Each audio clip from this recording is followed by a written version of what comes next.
दोस्तों, ये जो आप वीडियो देख रहे हैं सोशल मीडिया पे काफ़ी तेज़ी से वायरल होते हुए नज़र आ रहे हैं। दोस्तों, ये स्टेज शो पटना की है और बता दें कि पावर स्टार पवन सिंह को खुलेआम एक लड़की आई लव भी बोल दिया और स्टेज शो के दौरान पे और एक किस भी ले लिया पावर स्टार पवन सिंह को दोस्तों।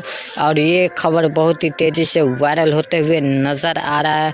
आप लोग भी पवन सिंह के फैन होंगे तो इस वीडियो को दिल से लाइक करके चैनल को सब्सक्राइब कर लीजिएगा। दोस्तों, भोजपुरी न्यूज़ के राजा पे ऐसा खबर लेके आता रहता हूँ। नमस्कार, प्रणाम दोस्तों। ऐसे अपडेट पाने के लिए चैनल को कर लीजिएगा सब्सक्राइब। जय हिंद, वंदे मातरम।